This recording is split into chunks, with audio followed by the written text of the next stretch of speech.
Você sabia que os primeiros anos de vida são decisivos para a formação de uma pessoa? É nesse período que se constroem os pilares para uma vida adulta saudável e equilibrada.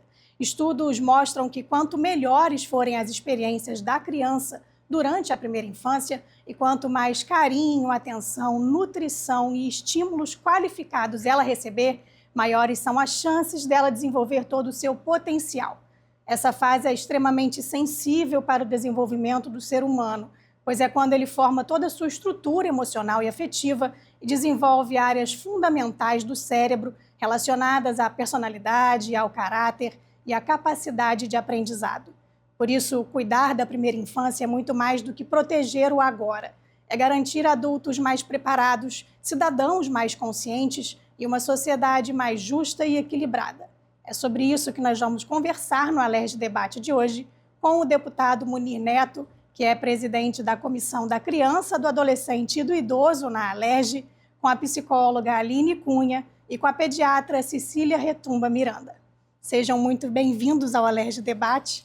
Para a gente começar, Cecília, quais são os aspectos de desenvolvimento infantil que acontecem na primeira infância especificamente, que vai aí do nascimento do bebê até os 6 anos de idade, não é isso? Nosso cérebro, ele é um órgão que ele vem pronto, fisicamente, mas lá por dentro ele ainda vem muito imaturo. Então a gente nasce com bilhões de neurônios, só que as conexões entre eles, elas vão se formando principalmente nessa primeira infância. Então tudo que a gente recebe, desde um abraço, uma contação de história, um aprender a andar de bicicleta, elas vão formando conexões entre os neurônios, que são caminhos por onde a gente vai ter a nossa aprendizagem, né? Com o tempo, os caminhos mais usados, eles viram trilhas, e o resto, ele é retirado. Então, são as podas neurais, é por aí que a gente vai aprender sentimentos como empatia, como a gente vai se desenvolver como ser humano, né? Como a gente vai, dependendo das vivências que a gente tiver na infância, isso vai gerar os comportamentos da nossa vida adulta. Então, essa parte toda de desenvolvimento neuro, psico e emocional, ele vem muito forte na primeira infância. Acho que a Aline pode falar um pouco sobre isso também, né, Aline? Por que a primeira infância é a fase mais importante aí do desenvolvimento, da formação do ser humano como um todo? Exatamente, como a doutora falou. A gente tem algo no cérebro que se chama neuroplasticidade. É como se fosse uma massinha, eu costumo explicar assim para os pais, né? Como se fosse uma massinha nova que está fresquinha, cheirosa, molinha, e que a gente consegue modelar e ela vai se adaptando a toda forma que a gente modela. Então, o cérebro da criança na primeira infância é exatamente dessa forma. Então, é a melhor fase para que a criança receba todos os estímulos que vão desenvolver as habilidades importantes para ela e que ela vai conseguir, de fato, desenvolver de forma saudável, de forma segura também, por isso que isso abrange a todos os aspectos, como nós estamos falando, tanto a parte motora, afetiva, emocional e também cognitivo, né? É a fase que a criança vai abrir as janelas de oportunidade para aprender e desenvolver cada vez mais. Deputado, o senhor preside a Comissão da Criança, do Adolescente e do Idoso aqui na casa, que é a comissão que cuida e é responsável pelos assuntos da criança. Qual a visão do grupo, da comissão na primeira infância, nos cuidados da criança como um todo, não só no nosso estado, mas para o Brasil, né?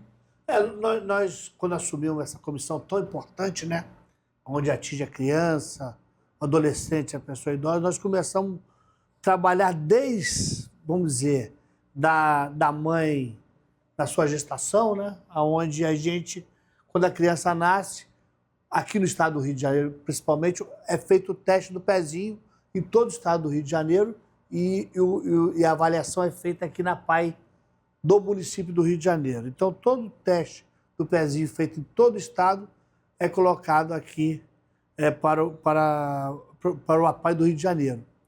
E quando é feito esse teste, às vezes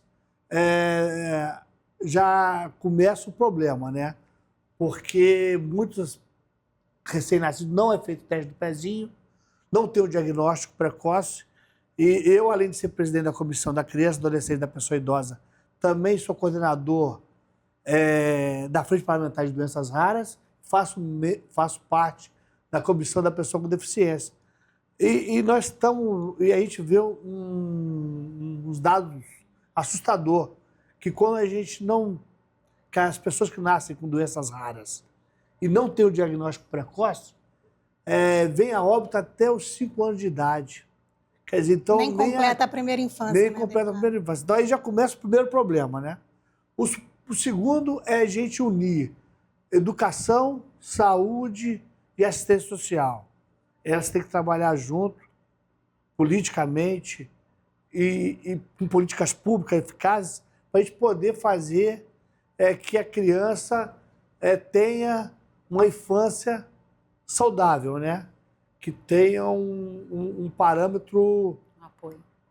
excelente. Então a gente fica preocupado quando a gente já não tem esse diagnóstico precoce para ver o estado que essa criança nasceu. Então a gente precisa realmente ter políticas públicas eficazes no estado do Rio de Janeiro, principalmente, e que seja cumprido essas políticas públicas. É isso, né, deputado? E esses trabalhos aqui na Alerj, eles são fundamentais porque são das audiências públicas, por exemplo, né, do que a população traz também de resposta para casa, que a gente consegue construir propostas legislativas que vão ajudar essas pessoas, tanto no diagnóstico precoce, que até de levar conhecimento, porque muitas pessoas desconhecem, né, que precisa ali fazer o teste do pezinho, por exemplo, que ali pode detectar uma doença e que o tratamento e o diagnóstico precoce, ele realmente é fundamental. Então, eu acho que essas políticas também da casa, né, se você puder falar, como é que a Alerj colabora nesse sentido com a construção de políticas públicas como um todo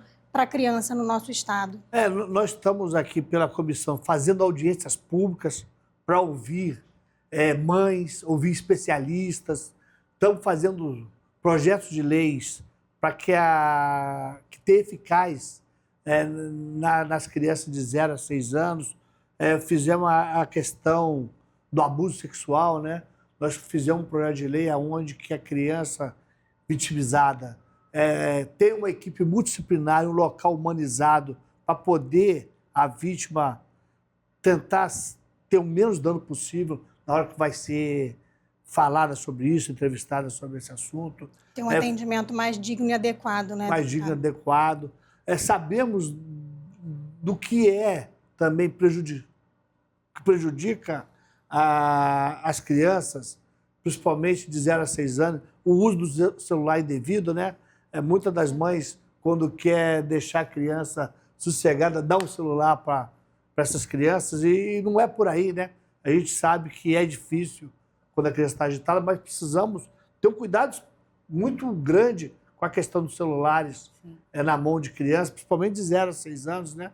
Isso faz mal para a saúde, para o coletivo. A doutora vai poder falar melhor sobre isso, tanto a doutora Cecília como a doutora Aline, né? Desenvolvimento geral. Né? O desenvolvimento geral, né? Então a gente fica muito preocupado, estamos fazendo projetos de leis para poder que as políticas públicas eficazes sejam cumpridas também. Não adianta a gente fazer por lei e que elas não sejam cumpridas, né? Eu sempre falo, né?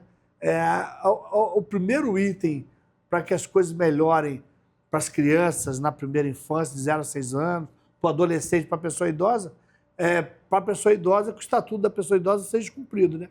E para a criança e adolescente, que o ECA seja cumprido. As leis estão aí. As leis estão aí. Se a gente tivesse que isso tivesse sido cumprido, a gente não estava aqui nesse debate tão importante. Não adianta só construir leis, é preciso que elas sejam cumpridas de fato. Agora, Cecília, o deputado tocou nessa questão do celular.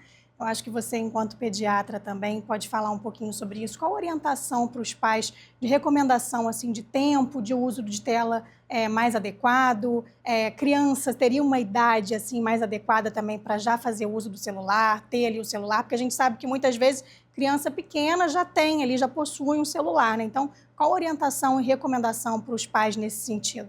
Então, a Sociedade Brasileira de Pediatria, né, atualizou até agora, mês passado, a nossa cartilha mesmo de educação digital e educação midiática para crianças e adolescentes, né? É algo que está acontecendo no mundo inteiro. Então, já é sabido todos os efeitos danosos de uma tela para uma criança, para um cérebro ainda imaturo, até para a gente, né? Ficar no modo zumbi, naquele modo que a gente fica imerso na tela. Então, a gente tem prejuízos cognitivos, prejuízos mesmo de atenção e sentimentais, né? Então, de causar ansiedade, causar mais depressão, além delas estarem vulneráveis e expostas aos predadores que estão em rede. Então, é orientado que crianças de até 2, 3 anos não tenham acesso à tela. 0 tela. Esse é o que a gente quer. E na primeira infância, 1 hora de tela por dia é o que a gente prega. Mídia social a partir da adolescência grande. Então, agora ainda está 13 anos, a gente quer colocar esse projeto para 16 anos, como está acontecendo em vários países já por aí, porque a gente sabe o quão danoso está.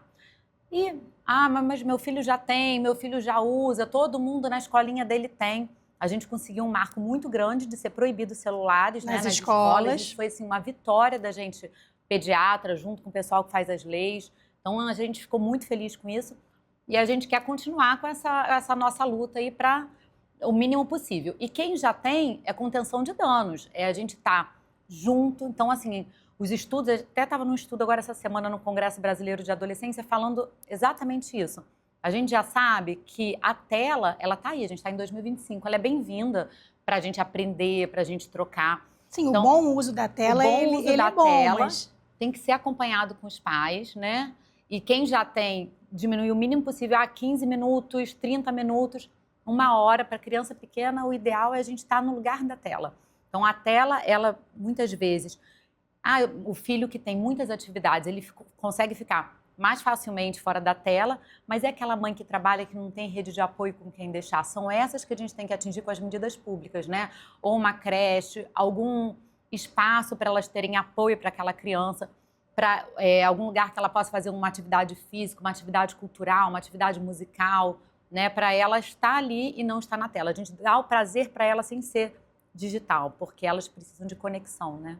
Exatamente. Agora você citou aí das creches, porque realmente é fundamental aí um apoio para as mães, né? A criança tem que brincar, tem que se desenvolver, tem que estar com outras crianças, né? Isso é muito importante. Sim. Agora, quais são os cuidados também que os responsáveis eles têm que ter aí na primeira infância? Tanto os pais quanto também os profissionais aí da creche. Então, cuidados, a gente está falando desde o cuidado físico, né? Então, cuidado com higiene, cuidado com organização do corpinho dela, cuidado com uma boa nutrição, né? Porque a nutrição, ela tá na base da gente. Então, hoje em dia, a gente tem uma diferença aí de nutrição nas creches, nas escolas. A gente tem que ter um olhar para o desenvolvimento. Então, quem trabalha com criança tem que entender de desenvolvimento humano, tem que entender o que esperar para cada faixa etária, porque se algo tiver diferente do normal, né, do adequado para aquela faixa etária, aquilo ser sinalizado para os responsáveis. Então, o pessoal da creche, o que a gente luta bastante é que tenham reciclagens, né? Hoje em dia, de 7 anos para cá, a neurociência trouxe muita informação nova sobre o desenvolvimento humano, a parentalidade positiva, a gente saber que bater em criança é crime, está no ECA, é uma lei antiga, mas que as pessoas têm que ser lembradas que não é educação, né? Que isso é violência. Mais uma vez, a importância da informação, então, porque as pessoas desconhecem muitas vezes os seus direitos ali, né? Exatamente. E o cumprimento da lei, né? Exatamente. A lei está ali. A lei está ali. A lei está ali. Então, a gente tem que, na verdade, quebrar o ciclo de violência. Esse, para mim, é o meu principal fator dessa geração, porque a gente já tem a lei. Então, a gente tem que ter agora as informações passadas ali para o pessoal da ponta, que muitas vezes são as berçaristas, as pessoas que gostam de criança, mas que vão educar de acordo com o que elas aprenderam e não a ciência e a pedagogia. Tem muito a ensinar já novo. Então, vamos desconstruir os nossos conceitos e vamos trazer a ciência ali, né? O respeito à criança e ao adolescente como seres de igual valor a gente. Perfeito. Agora, Aline, a gente estava falando a respeito da tela anteriormente, né? A doutora Cecília falou aqui bem dos transtornos de ansiedade, depressão, que já atingem crianças, né? Não sei se você tem dados em relação a isso, atendimento psicológico também. Qual a importância desse cuidado com a tela, com as crianças? Exatamente como a doutora falou, a ansiedade está muito presente não só no adulto, mas principalmente nessa fase, né? Crianças que acabam confundindo, os pais acabam confundindo com a agitação, e aí as telas acalmam, né? A criança fica paradinha porque o que está se movimentando é a tela, os estímulos visuais, auditivos, mas a criança está ali parada, sendo que ali está provocando no cérebro daquela criança uma ansiedade. Por quê? Uma das coisas que eu costumo também orientar os pais é perceber esses sinais que são muito sutis. A gente não está dentro do cérebro para ver onde que está afetando. Então, fora a parte, né, da aprendizagem cognitiva, mas essa parte emocional impacta demais.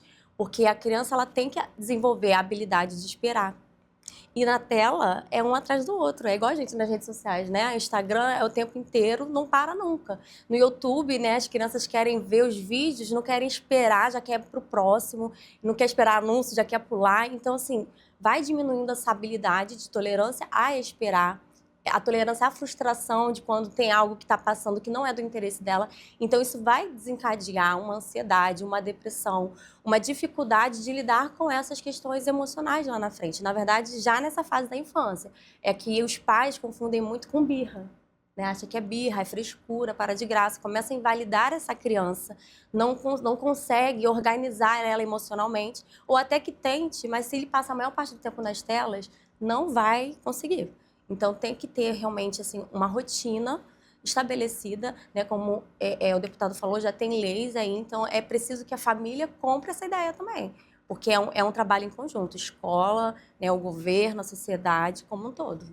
Não adianta terceirizar a culpa, né? A lei Exatamente. existe para ser cumprida e é importante realmente ter esse cuidado aí com a tela, né? Por mais que os pais às vezes dependam ali de um minutinho, né, para colocar o celular, para resolver a vida ou fazer alguma coisa no dia a dia, que seja aí, não ultrapasse 1 hora, né, Cecília? Não ultrapasse 1 hora. Porque é o que a sociedade recomenda. Depois dos 3 anos. Depois dos E depois dos 3 anos, Exatamente. exatamente. Porque é importante que a atenção seja realmente toda voltada para a criança nesse momento, né? E a criança tem que brincar, não é isso, Aline? Se você puder falar da importância também do brincar, do interagir, né, socialmente, qual a importância disso, qual o reflexo disso no desenvolvimento também da criança nessa primeira fase de vida? Primeiro que assim, a ocupação de uma criança o que é o brincar, né? O do adulto é trabalhar, resolver os problemas da vida, é curtir também, né? Mas o da criança é brincar. Só que a brincadeira, a gente usa inclusive isso nas terapias, né? Esse recurso terapêutico com o brincar. Às vezes os pais olham assim, eu vou levar para terapia para ficar brincando, mas é no brincar que a criança aprende as coisas do dia a dia, da atividade de vida diária. É ali que ela vai desenvolvendo de forma lúdica, divertida, motivadora, que é algo principal para que a criança consiga aprender com prazer. Então é como se ela estivesse sendo ensinada sem perceber. Ela está ali se divertindo, brincando. Então, nós temos muitos brinquedos, né? Desde a meses, crianças com 6 meses de idade até a 6 anos de idade, para que ela consiga desenvolver de forma lúdica, de forma prazerosa, aquilo que ela vai precisar, né, mais para frente. Então, usar o recurso da brincadeira, a interação social, ou seja, essa conexão com os pares, é importante, porque tudo isso vai impactar na fase adulta dela, e principalmente agora, nessa fase da infância, onde ela começa, por exemplo, um quebra-cabeça, vai atingir exatamente o campo do cérebro, onde ela tiver que resolver um problema lá na frente, né, quando ela for adulta, se ela sabe brincar de quebra-cabeça, isso já vai estar flexível no cérebro dela. Nessa parte cognitiva, ela já vai saber resolver um problema de forma mais saudável, mais segura, com autoestima, porque ela sabe resolver. Então, se ela sabe brincar de quebra-cabeça, se ela sabe brincar de massinha, formar outras formas, enfim, são vários recursos que nós temos, né? Brinquedos de efeito e ação. Então, tudo isso vai trazer um impacto muito positivo e saudável para as crianças lá na frente também. Sem dúvida, criança tem que ser criança, né, deputado? E voltando à questão das telas, o Senado aprovou recentemente também aquele projeto de lei de combate à adultização, né? Como é que o senhor enxerga essa questão? Não, é importante, né? O que a doutora falou, as doutoras falaram, é muito importante. A gente precisa... a gente sabe da dificuldade dos pais na hora que a criança está agitada e às vezes eles nem estão perto, e aí a babá ou outra pessoa... Fica com o celular aí que você vai estar resolvendo a questão naquele momento. Às né? vezes o pai até desconhece, porque está com a babá, né? Precisa trabalhar, então não sabe nem que a criança está tendo acesso àquele conteúdo. Né? E o futuro é danoso para essas crianças quando crescerem, né? Então, a gente esperou as denúncias acontecerem para tomar as providências que teriam que ser tomadas lá atrás. Então, acho que a gente precisa ser mais eficaz e cumprir a lei. E quando fala de creche, também é importante falar que o poder público também precisa ter creches eficazes, de qualidade, né, para poder atender as crianças que não vão conseguir colocar seus filhos em creches particulares. Então, a gente precisa ter creches de qualidade altíssima e de preferência em tempo integral, né, onde as mães vão deixar aquela criança lá e saber que está sendo bem trabalhada. Bem cuidada, bem né? cuidada. Doutora Cecília, se você puder falar para a gente também dessa questão aí da adultização, né? O que você tem a dizer sobre isso? Qual a orientação para os pais também? Então, esse projeto de lei, ele está sendo muito bom, por quê? Quando a gente fala os pais, a gente acaba botando toda a responsabilidade na família. E aí a gente ganha como pais mais uma carga de caramba, os pais antigamente já tinham que cuidar de várias coisas, agora ainda tem que entender o que ele pode entrar na internet e o que ele está vulnerável. A gente vai botar a obrigação desse cuidado nas Big Techs, né? Que são as grandes empresas que lucram com a nossa falta de saúde da sociedade quando a gente fala em termos de tela. Então, já tem várias coisas. Eu acho que nessa semana agora que eu tive até uma reunião sobre isso, eles têm 6 meses para implementar isso para as grandes empresas. Então, vou colocar, não pode mais ser corrido, tem que ter um outro jeito de avaliar qual a idade daquela criança, porque eles falam, você tem mais de 18 anos? Sim. A criança de 7 anos aperta lá, sim, e pronto, entra num jogo que ela está vulnerável. Não, como? Ou com face, ou com identidade, documento, eles vão ter que se virar para dizer para a gente como é que eles vão fazer isso. Então, já vai ter classificação etária para jogos e programas, né? Então, que isso já vai ajudar muitos pais, se eles fizerem certinhos. Parece até que tem uma das partes da lei, eu não sei tão bem, mas que já vai sair de fábrica quando for menor de idade com as verificações naquele celular. Então, isso já é muito legal. Todo mundo que trabalha com criança e adolescente já sabia, já falava, mas graças a Deus a gente teve um influencer que quebrou essa bolha, porque dentro da minha bolha todo mundo já sabia. Dentro da sua bolha que o senhor trabalha com criança e adolescente viralizou, também. né? Agora a gente conseguiu atingir um público e cobrar do governo, né, as medidas necessárias. Então foi ótimo. Independente, os pais que dão tela para a criança têm que saber que ali eles não estão seguros dentro do quarto. Tá dentro do quarto, no computador, tá seguro. Não. Dependendo de onde ele acessar, ele pode estar muito mais vulnerável, né? Eu vou precisar interromper esse nosso bate-papo por um rápido intervalo, mas não sai daí não, que a gente volta já já.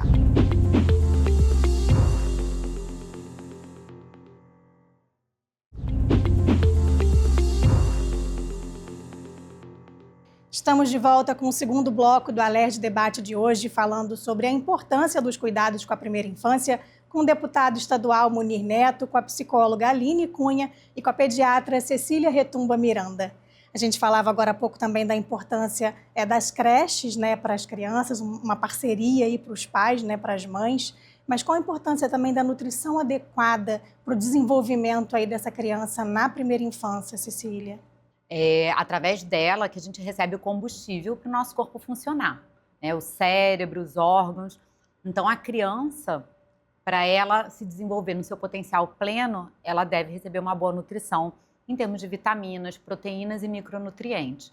Se a gente chega num lugar que a criança só recebe água e farinha, ela vai ter menor capacidade de se desenvolver do que uma que ela recebe uma alimentação balanceada. Quantidade de nutriente maior ali, melhor, né? Além de, às vezes, uma nutrição pobre, ela às vezes vem com um perfil calórico muito grande, e aí a gente está entrando na epidemia da obesidade infantil, que é um dos nossos também desafios do dia a dia na saúde da criança.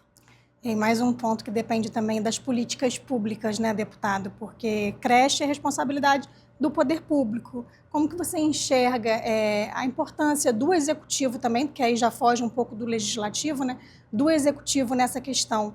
Eu queria que também, aproveitando a deixa, para falar se a comissão ela faz aí alguma parceria, alguma articulação com as secretarias e outros órgãos do governo. Então, sabemos que o Estado é responsável pelo ensino médio, né? Então, as creches e o ensino fundamental fica por conta dos municípios, né? E a gente precisa acompanhar, e a comissão vem acompanhando e visitando algumas creches municipais, públicas. Então, a gente vê que algumas cidades têm uma diferença de creches públicas para as creches particulares, o que não pode acontecer, né? Às vezes, o preço alto da mensalidade, muitos pais não conseguem colocar as crianças em creches particulares. Então, a gente precisa o mesmo nível de qualidade nas creches, né? Para ter uma alimentação saudável, um ensino de qualidade. E assim vai acontecendo. Eu sou de Volta Redonda e lá eu tenho a felicidade das coisas acontecerem com qualidade. A educação lá é muito boa, a saúde é de qualidade, a assistência social é uma referência. E lá inaugurou há pouco uma creche que vai atender 400 crianças com qualidade, onde tem tudo de bom e de melhor para essas crianças que estão nessas creches. Inclusive, eles fizeram um local lá de pesquisa, onde os pesquisadores ficam de um lado de uma sala, na outra sala ficam as crianças, com vidro, onde quem está lá não vê os pesquisadores, eles vão vendo o que as crianças estão fazendo de atividades, Quer dizer, então é isso que a gente precisa avançar, ter qualidade nas unidades e nas instituições do poder público. A gente precisa que seja melhor ou igual às particulares, tanto os hospitais como tudo que for do poder público tem que ter qualidade. Então, isso que a gente vem trabalhando para que isso aconteça. E quando a gente não vê isso acontecer, a gente precisa denunciar. E é isso que a nossa comissão vem fazendo aqui, cobrar políticas públicas eficazes para o poder público. O orçamento para a educação tem, né, deputado? Então é importante também que os municípios invistam nesses pontos, olhando aí também para a primeira infância e a importância da creche, né? A exemplo do município de Volta Redonda. É verdade, o dinheiro vem do Fundeb, então o município tem a obrigação de gastar esse dinheiro e tem que gastar bem, né? A gente precisa realmente, como as doutoras falaram, para você ter uma adolescência e continuar a sua vida com saúde e com qualidade de vida, começa tudo na primeira infância. Então, a gente precisa resguardar a qualidade de vida dessas crianças, né? Começar com o diagnóstico precoce, quando ela for para uma creche, seja uma creche integral, com ensino de qualidade, com alimentação saudável, né? Porque, às vezes, normalmente a alimentação é terceirizada, mas você tem que acompanhar, tem que cobrar. Eu acho que é dessa maneira. E fazer que o ECA seja cumprido, que as políticas públicas que já existam sejam cumpridas. Esse é o nosso dever. E convidei as doutoras aqui até para me ajudar a planejar e a gente bolar projetos de leis eficazes para melhorar ainda mais. Mas a gente faz o projeto de lei, ele é aprovado, é sancionado pelo governador e tem que ser colocado em prática, né? Mais uma vez, a importância da eficácia das leis ali, né, na ponta. Não adianta só aprovar ali o projeto, né, virar lei, ela precisa ser cumprida de fato. Agora, doutora Aline, o deputado tocou aqui num ponto importante também, né, da importância de olhar para essas crianças para chegar aí como adolescentes e adultos cada vez mais saudáveis, né? Quais são os estímulos principais ali nessa primeira fase? Tem muitas habilidades que são muito sutis, né, que a criança está começando a mostrar, a tentar fazer, e é importante que os pais estimulem ainda mais. Então, a criança ali em torno de 6 meses a 1 ano de idade, ela está começando a desenvolver essa parte motora, ela já consegue sustentar a cabecinha, o pescocinho, ela já consegue enrolar, ela consegue pegar, manusear objetos, né, passar de uma mão para outra, e é importante que essas partes são mais sutis, os pais continuem com essa atenção, com esse foco nesse desenvolvimento, por isso que é importante entender, né, os marcos de desenvolvimento, a gente consegue ter acesso a isso, né, na caderneta de saúde da criança, enfim, na internet, a família consegue identificar, porque é importante, até para que a gente não deixe passar alguns pré-requisitos para as próximas fases da criança.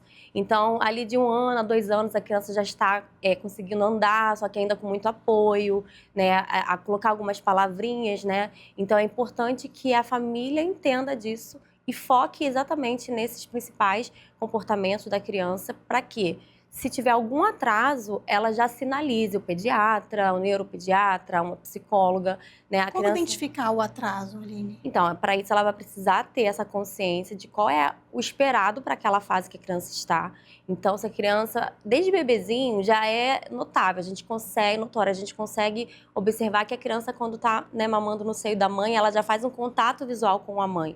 E se ele já não faz, já precisa ficar de olho. É claro que um só não é o suficiente, até para a gente poder fechar um diagnóstico. Exatamente, ou descartar ou fechar um diagnóstico, por exemplo, do TEA, que hoje também, né, se fala bastante e é importante falar mesmo, justamente para a gente conseguir identificar esses sinais.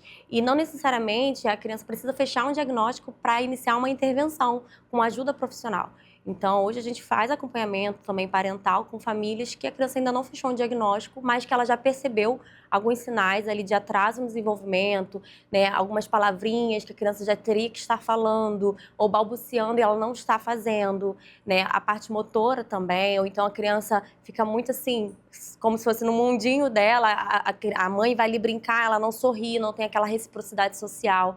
Então, é importante ficar de olho nisso tudo com muita atenção, com muito carinho e já buscar uma intervenção, porque a intervenção precoce ela é a chave, né, para tudo, principalmente nesse caso do desenvolvimento da criança.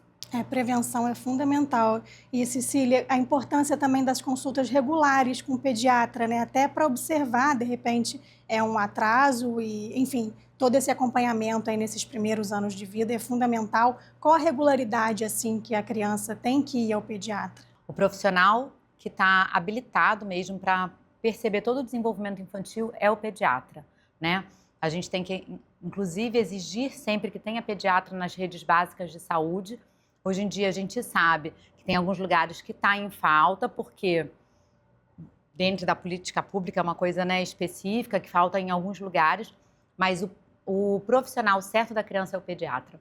Em alguns lugares a gente não tem o pediatra, mas tem o clínico da família, que também é um profissional que está habilitado a perceber o desenvolvimento infantil. As consultas, elas são rotineiras de puericultura ao nascer, com 1 mês de vida, em todos os meses versários, até uns 3, 4 meses, né? Então, 1, 2, 3, 4. Aí a gente tem uma regularidade, pula 2 meses aqui ou 3 meses ali, então tem no primeiro ano de vida ele tem pelo menos 9 a 10 consultas desse bebê. E ali a gente vai conseguir pescar tudo que sai do desenvolvimento normal do bebê. Então, a gente tem a parte motora, a parte cognitiva, a parte social e a parte da fala. Em todas essas, a gente tem marcos do desenvolvimento. Já dentro da nossa caderneta de saúde da infância, a gente tem a caderneta de saúde do adolescente também, né? Mas a gente está falando da primeira infância.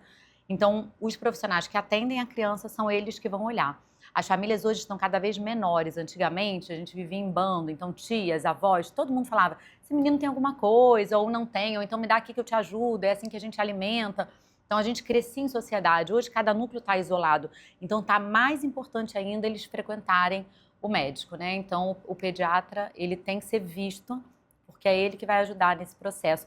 Inclusive, a ensinar aos pais o que esperar no próximo mês que está chegando, como estimular de forma adequada aquele desenvolvimento. Isso que eu ia falar, o pediatra também vai passar toda essa orientação ali para os pais, né? Toda, porque os pais, muitas vezes não sabem, né? Então, ele, além de notar o que sai da linha natural, do típico, ele ainda orienta o que é típico também e como eu posso estimular melhor o meu filho nesse próximo mês, alinhando as expectativas de cada idade. Então, 2 anos, que fala muito não, que às vezes se joga no chão quando se sente frustrado, que você fala que isso é normal do desenvolvimento cerebral. Que Terrible two, né? Que chamam de Terrible two, mas que, na verdade, é uma fase linda. Porque sem essa fase, a gente não se tornaria um ser humano independente. A gente precisa dessa desconexão. E eles são muito mais corporais, então a frustração deles é se jogando no chão, é batendo o pé, eles usam o corpo inteiro quando frustrados. A gente adulto faz o quê? Ai, que saco. Isso aqui é uma birra do adulto, né? O adolescente já bate a porta, eu te odeio. Cada fase tem a sua birra. Quando você alinha a expectativa que aquele cérebro está adequado, tudo vira melhor, né? Você fala, putz, tá legal. Então, o que eu faço? Aí a gente ensina aquele pai, aquela mãe que nunca aprenderam letramento emocional, a tentar ensinar um pouco sobre emoções, a corregular aquela criança naquela frustração dela, e é assim que a gente cria seres humanos mais saudáveis lá na frente, né? Você, além de pediatra, é educadora parental também, né? Qual a importância dessa nova função? Eu falo que a criança não tem problema nenhum, né? A criança, ela já nasce perfeita do jeito dela. Aí a sociedade que está em volta, a sociedade mais próxima é a família. Se a gente ajuda a família, a rede de apoio da criança, existe uma rede de apoio para a família. Se a gente ajuda aquela família a entender o papel dela, de um criador de um ser humano, de um filhote da espécie do ser humano, e alinha as expectativas para cada fase da evolução que ele vai passar, a gente ajuda muito mais aquela criança a se desenvolver plenamente. Porque a infância é o chão que a gente pisa a vida toda. Então, as conexões cerebrais lá da nossa primeira pergunta, elas vão se formando aonde a gente passa mais. Se a criança vive as experiências adversas da infância, né, muitos problemas e mal acompanhada, ali cria traumas, cria gatilhos para ela se expressar numa forma adulta de uma forma inadequada. Então, é aqui na fase infância que o educador parental ajuda aquela família a entender o seu filhote e aí, assim, fazer uma melhor criação. Agora, doutora Aline, é isso, né? É importante também que os pais estejam saudáveis, não é? Porque para dar um bem-estar ali para aquela criança, um desenvolvimento saudável, é importante que pais responsáveis também estejam saudáveis e bem mentalmente, é isso? Exatamente. Eu costumo até dizer isso, que os pais precisam se automonitorar. Como que eles lidam com as emoções deles? Porque a criança, ela vai espelhar no adulto. Então, não adianta, não é o que eu falo, é o que eu faço. Então, e assim, tudo bem, né? A gente agora que está começando a criar essa cultura, né? Agora que a psicologia está sendo mais bem vista, então está se quebrando aquele tabu. Então, os adultos, né? Os pais precisam também se automonitorar, reconhecer que muitas das vezes não sabe lidar com as suas próprias emoções e buscar ajuda, se for o caso profissional, né? De um profissional de psicologia, para ele se organizar, para que ele consiga organizar essa criança e ajudar ela a ter esse gerenciamento das emoções dela, até porque é a partir disso que essa criança vai desenvolver também, né, de uma forma saudável, todas as reações que ela tem quando ela chega as emoções até ela. Então, não é, eu sempre falo isso, não é o que eu falo, não é o que o pai e a mãe falam, é o que eles fazem. É igual a questão do celular. A mãe tá assim, ó, não pode ficar no celular, mas a mãe tá aqui. E como, sabe? Então, não pode gritar com o coleguinha. A mãe grita o tempo inteiro dentro de casa, não sabe? Tem um problema, né? Fica... Então, assim, é importante ter esse autogerenciamento também, sabe? De se regular emocionalmente. E tudo bem a gente não conseguir agora, devido à cultura que aquela mãe, aquele pai teve também na infância, né? Eles não têm culpa, eles cresceram assim. Então, mas eles podem buscar ajuda. Nada está perdido. Né? Então, como tem educadora parental, tem psicólogo que pode orientar e caminhar junto até para ajudar a lidar, né, com os traumas, todo mundo. Desde que a gente nasce, a gente lida com trauma. A gente estava lá no quentinho, na barriga, do nada, aquelas luzes, saiu daquele lugar, né, do afeto com a mãe. Então, é importante olhar também com carinho para a saúde mental dos pais. Porque não vai adiantar a gente exigir também o que eles não têm para oferecer. A gente não entrega aquilo que a gente não recebeu. Então, a gente pode buscar isso em prol também do desenvolvimento dos nossos filhos. Importância de quebrar ciclo, como a doutora Cecília também já tinha falado anteriormente, né? Agora, vocês tocaram no ponto da caderneta de saúde. Importância também da vacinação nesses primeiros anos de vida, doutora? A vacinação é essencial, né? Um outro pilar da gente, que a gente tem recebido tanta falsa informação, né, na mídia mundial. Ontem mesmo, agora, fez um serviço lá, o presidente dos Estados Unidos, falando que a vacina causa autismo e a gente, na verdade, não tem comprovação científica nenhuma. Sim. Então, assim, a vacina é algo que mudou a história da nossa civilização. Então, antigamente, a gente morria por sarampo, por varíola, por várias doenças que foram erradicadas. O sarampo agora, infelizmente, voltou e a gente está revacinando mais doses. Mas a vacina é algo de proteção. Então, é uma promoção de saúde coletiva. Então, você não faz só individualmente, por você, pelo seu filho, mas em prol da nossa comunidade inteira. Deputado, a doutora Cecília estava falando da importância da vacinação, né? Você, além de presidir a comissão da criança, né, e também aí à frente das pessoas com doenças raras no estado, também integra várias outras comissões aqui na Alerj. Qual a importância do trabalho dessas comissões, né, e da casa como um todo para o desenvolvimento de políticas públicas aqui no estado, inclusive em prol da vacinação? O que eu vejo na fala da doutora Cecília, da doutora Aline, é que são duas vertentes, né? Tem a base familiar, né?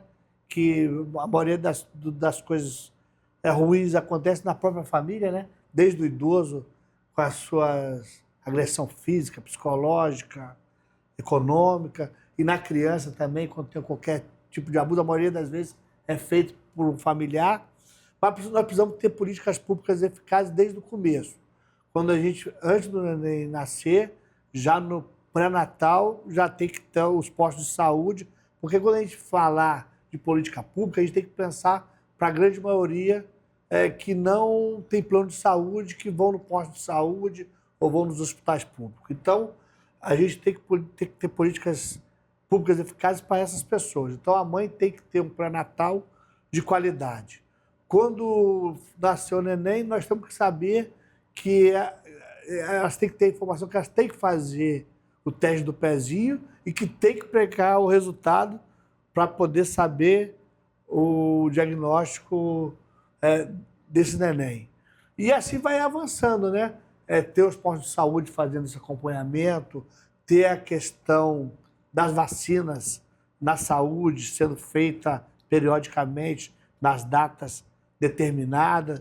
Quer dizer, então, eu acho, e repito, que a gente tem que ter a união da sociedade civil com o poder público, com políticas eficazes para as coisas acontecerem bem e a criança e depois virar um adolescente ou um adulto com uma qualidade de vida boa. É importante que as mães elas tenham o mesmo acesso tanto na rede privada quanto na rede pública, né, deputado? Tem, inclusive, um projeto de lei do senhor que é para justamente colocar o exame ali, né, da ultrassonografia morfológica também na rede pública, né, para que as pessoas ali, aquelas mães no pré-natal, possam ter acesso a isso também pelo SUS. Então, é muito importante essas políticas públicas voltadas para as famílias, para as mães, né, para as crianças, enfim, para a sociedade como um todo, que possa também aí garantir na rede pública o mesmo acesso que aquela pessoa, aquela família tem na rede privada, né?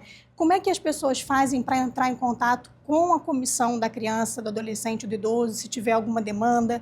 Qual a importância também dessa participação popular, deputado? Com certeza. A gente sempre preza pelo diálogo, né? Mas nós atendemos no 0800 nosso, né? E também presencialmente. Quem quiser vir na LERJ aqui, conversar. Nós temos uma equipe técnica aqui na comissão, com assistente social, psicólogo, pedagogo, para poder estar atendendo a população que liga o 0800 para fazer denúncia sem precisar se identificar, ou então vir aqui presencialmente também. A gente recebe diariamente muitos telefonemas e muitas pessoas presencialmente, mas a maioria das vezes falando sobre a pessoa idosa, não sobre a criança e adolescente, nem sobre a criança, nem sobre o adolescente. Então, a gente fica com uma preocupação muito grande. Mas a gente está sempre preocupado com essas coisas. A gente acha que nós precisamos cumprir o ECA, eu sempre repito isso, mas é a nossa pura verdade, né? Se o ECA for cumprido... Porque está tudo ali, né, deputado? Está tudo ali, a lei está ali, existe, como também o Estatuto da Pessoa idosa. Nós, do Estado do Rio de Janeiro, temos o privilégio, mudando um pouco de ser o Estado do Rio de Janeiro, o único Estado do Brasil ter o Estatuto das Pessoas com Doenças Raras, que, por felicidade, foi uma lei de nossa autoria que o governador sancionou. Mas resolve só ter esse Estatuto, ser o único do Brasil? Não. Precisa que esse Estatuto para pessoas com doenças raras seja cumprido. E isso acontece também com essas leis, para criança, para adolescente, para adulto, para pessoa idosa. Eu acho que é isso. E a união mesmo, da sociedade civil com o poder público, para a gente poder estar sempre conversando, dialogando e fazer que as políticas eficazes sejam cumpridas. Você que a cada dia passa, você está vendo que o próprio plano de saúde não está cumprindo com o que se deve, né? Você pega uma pessoa com autismo, com doenças raras, eles ficam doidos para cortar essa pessoa do seu quadro de... Inclusive, a LERJ está em cima disso, né, deputado? Montamos uma CPI sobre o plano de saúde, onde a gente estava cobrando, e não sei, lá de cima veio para acabar com a CPI. Um absurdo. Um absurdo. Quando a gente está cobrando que os planos de saúde façam o seu dever, nada mais do que faça o seu dever. Cumpre o que tem que estar determinado. E veio uma ordem de cima que, lá do Poder Judiciário, que acabasse com essa mais CPI. Uma vez a importância da união de todos os poderes, né, em prol da sociedade. Junto com Executivo, legislativo, judiciário, a sociedade civil tem que estar juntos nessa luta aí em prol das nossas crianças, né, da sociedade como um todo. Aline, você estava aqui concordando com o deputado, realmente é uma realidade muito difícil, principalmente para quem tem aí transtorno do espectro autista? Sim, as famílias elas têm que estar o tempo inteiro lutando para algo que é um direito da criança, dessa família, que já tem uma lei, né, como o deputado falou, e que o tempo inteiro está se legislando em cima de uma lei para derrubar ela. Então, assim, é muito difícil, porque é um direito da criança de ter acesso à saúde, a tratamento, e isso é algo que o governo é quem tem que estar lutando, não é a família que tem que ficar o tempo inteiro buscando. Então, isso traz, inclusive, né, a gente está em setembro, a gente fala de Setembro Amarelo, e justamente nesse mês que aconteceu, né, aquele julgamento no STF, e acabou prejudicando e dificultando o acesso ao tratamento dessas crianças. Então, o índice de mães, né, principalmente mães que estão muito de frente, que se suicidam, ou então que matam seus filhos e se suicidam depois, porque não tem como. Ela tem o direito à saúde, ela tem o direito de existir. Então, ela não está pedindo nada além, sabe? Então, quando você tem que exigir o tempo inteiro, desde a fase do nascimento até a fase adulta, porque isso vai também até a fase adulta, isso é cansativo demais. Isso é muito cansativo, é exaustivo. Hoje, as mães atípicas, elas são comparadas a um soldado em combate de guerra, sabe? Porque essa ansiedade, as mães já estão diagnosticadas, a maioria, com transtorno de ansiedade generalizada, porque é o tempo inteiro com o cérebro em alerta do que pode vir a acontecer. Então, a maioria consegue o tratamento ou de forma judicializada, mas até com as liminares judiciais, agora não está conseguindo, porque a própria lei não está, o poder não está, né, cumprindo essa lei que eles mesmos determinaram. Então, assim, é muito difícil. É muito difícil porque vira... Aí é uma outra questão, né? Vira um mercado, os planos de saúde. Então, entra outros interesses que acabam impactando em tudo isso. E aí, mais uma vez, é importante também que o poder público esteja ao lado dessas mães, né, deputado? Continuando aí na luta, mesmo com essa CPI embargada pela Justiça, eu acho que a casa vai continuar na defesa aí do direito dessas crianças, dos autistas e de todos, não é isso? Com certeza, né? Aqui nós temos o aval do nosso presidente, né, Rodrigo Bacelar, que apoia todas as medidas que os deputados tomam a favor da população. Então, a gente fica muito preocupado quando, do nada, sai uma ordem para acabar com uma CPI que estava dando resultado e que estavam chamando os planos de saúde, não só para cobrar, mas para mostrar para eles a importância do atendimento às crianças, aos adolescentes, às pessoas com autismo, às pessoas com doenças raras. Quando você corta um tratamento e andamento, a doutora pode falar até melhor do que eu, você acaba matando uma pessoa. Exatamente. Então, a gente não pode deixar que isso aconteça. Então, os planos de saúde ganham muito dinheiro para poder fazer coisas dessa natureza. Então, a gente fica muito preocupado. Então, os deputados da casa estão trabalhando muito que os direitos da população sejam cumpridos. Então, nós, como presidente da Comissão da Criança, Adolescente e da Pessoa Idosa, não vamos parar nunca de cobrar a quem quer que seja que as coisas sejam feitas dentro da legalidade. Então, você pode ter certeza disso. E na questão das pessoas e crianças com doenças raras, nós queremos dar vez e voz a eles. E estamos trabalhando para isso também. Perfeito. Infelizmente, o nosso programa está chegando ao fim, mas eu vou deixar um espaço aqui para as considerações finais de cada um. Cecília, suas considerações finais, qual mensagem você deixa para quem nos assiste?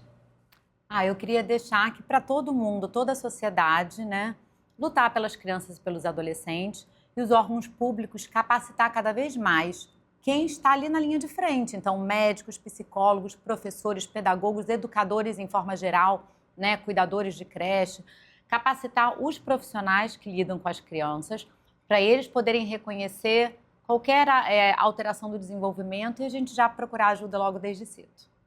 Deputado, suas considerações finais, a mensagem que você deixa aqui também hoje. Primeiro, parabenizar a TV Alerj, né, por esse programa que leva a conhecimento às pessoas que estão nos assistindo. Parabenizar você, Flávia, por conduzir tão bem. Não foi nenhum debate, mas essa conversa. Obrigada. Agradecer a doutora Cecília, a doutora Aline.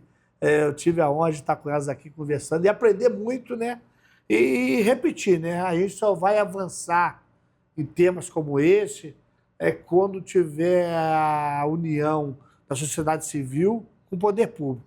E que as políticas públicas que já existam sejam eficazes e sejam cumpridas. Então, esse é o meu grande desejo, que as políticas que já existam sejam cumpridas. E reforço o convite às duas para, junto comigo, a gente fazer projetos de leis que ainda não existam, para a gente poder melhorar ainda mais a qualidade de vida das crianças de 0 a 6 anos. É isso, deputado. Vamos melhorar com certeza, porque eu acho que a doutora Cecília e a doutora Aline estão animadas aqui também para trazer cada vez mais conhecimento, informação, né? E uma legislação nova aí que talvez a sociedade esteja precisando. Aline, suas considerações finais também, mensagem que você deixa.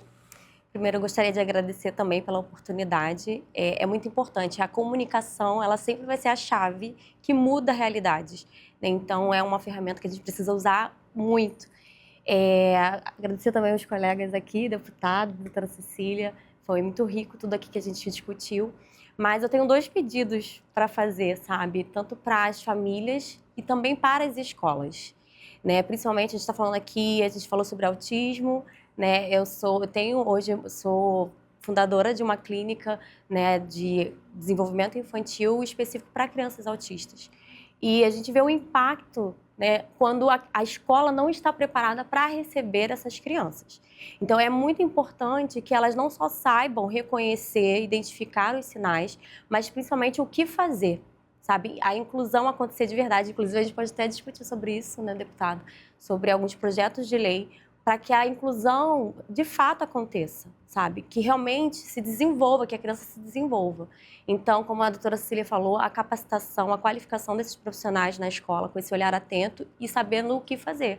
Então, é uma formação, eu acredito assim, tanto os profissionais de saúde quanto da educação, eles estão o tempo inteiro sentando para aprender, né? Então, é uma formação continuada. E para as famílias, para que tenha esse olhar com carinho nessa fase da infância.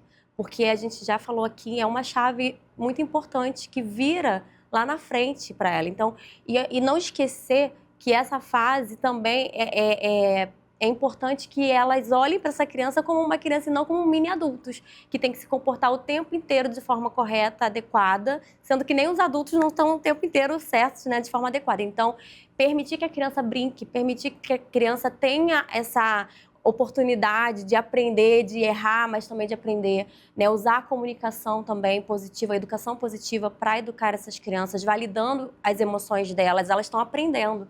Então, com muito carinho, com muita atenção, tentar organizar a sua rotina para realmente olhar para essa criança e não como alguém que vai crescer e automaticamente ela vai aprender tudo. Não, ela precisa do adulto, ela conta conosco, né? A sociedade como um todo, para se desenvolver. Então, eu peço esse olhar com carinho para essa atenção para essas crianças. Essa fase em especial depende desse olhar e dessa Exatamente. atenção, porque eles estão ali como uma esponja, absorvendo tudo. Então, Perfeito. depende muito do nosso exemplo também, né?